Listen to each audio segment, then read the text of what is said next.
চিতল মাছের মুইঠা গরম ভাতে দুইটা, পাইয়া বাঙালি খায় লুইটা পুইটা। সেই বাঙালির ট্র্যাডিশনাল রান্না চিতল মাছের মুইঠা। আর চিতল মাছ মানেই মুইঠা, এ আমরা সকলেই জানি।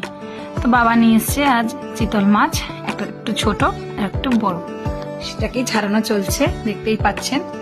চারিদিকটা আঁশ ভর্তি হয়ে গেছে, এখনো এটা ক্লিন হয়নি, এটাকে পরিষ্কার করব ভালো করে। চারিদিকে আঁশ ছড়িয়ে গেলেও চিতল মাছে খুব কাটা হলেও মুইঠা খেতে তার স্বাদ অসাধারণ। মাছটাকে ভালো করে পরিষ্কার করতে হবে। এটা পরিষ্কার করতে গেলে একটু যদি আলু ছাড়ানোর ছুরি দিয়ে ভালো করে আঁশটা ছাড়িয়ে নেওয়া যায় তাহলে খুব ভালো হয়। এবার দেখতেই পাচ্ছেন ছাড়ানো হয়ে গেছে।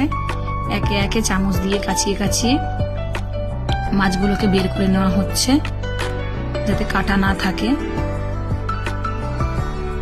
মাছটাকে আগে একটু নোড়া দিয়ে পিটিয়ে নিয়েছিলাম যাতে মাছগুলো নরম হয়ে যায়, যাতে কাটা থেকে মাছগুলো খুলে আসে।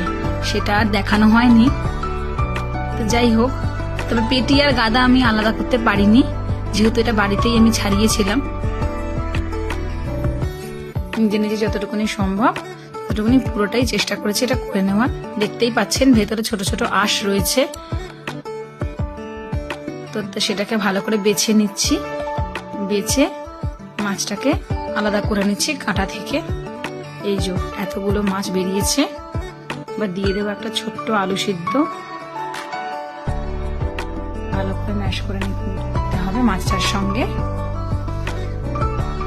এরপর দিয়ে দিলাম আদা বাটা আর রসুন বাটা। এবার দিয়ে দেবো নুন, হলুদ, রোজকারের যেই সব মশলা থাকে।